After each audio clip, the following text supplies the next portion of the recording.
Just to take the leap from having had that poster and then collecting the letters, how I actually started making the art officially was one of the radiology organizations called the Radiologic Society of North America several years ago had a contest for radiologists. It was their 100th anniversary of the meeting, and they asked for radiologists to take part in a contest of submitting one of three categories: your most interesting x-ray case, your most unusual case, or a piece of radiology art. So that made me stop and think maybe I had all the letters of the alphabet, because I had not yet made my poster. I'd been collecting letters and such for about 15 to 20 years. So I looked at my collection that I'd kept in a teaching file, like hidden on a computer, and for the first time in that moment, pulled it together to see what I had, and I had all the letters of the alphabet. So for that contest, I decided to make my first piece of radiology alphabet art, and I spelled out their slogan, RSNA 100, A Century of Transforming Medicine.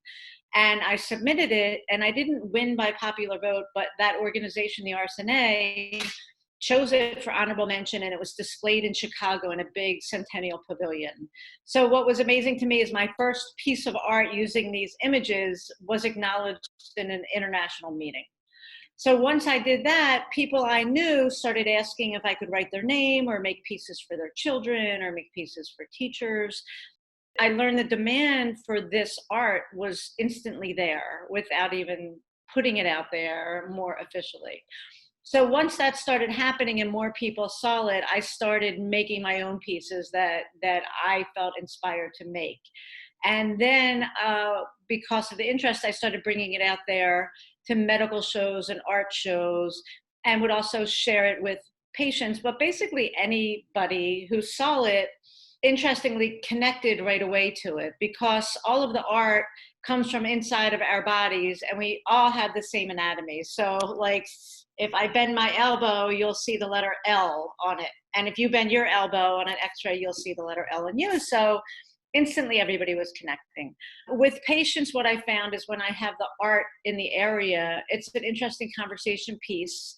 With children, it kind of draws them in, and I've learned that it helps alleviate some fear of imaging studies, because we're all afraid in some ways to have that x-ray or CAT scan. What's it going to show? What are my insides? You know, it's kind of a forbidden space. And so if I can kind of bring it out there and show people, you know, this isn't scary, this is nothing to be afraid of, and it's actually kind of pretty, and it's miraculous that our bodies look like they do and that we all have the same one, and I can actually make art from the hidden parts of people's bodies.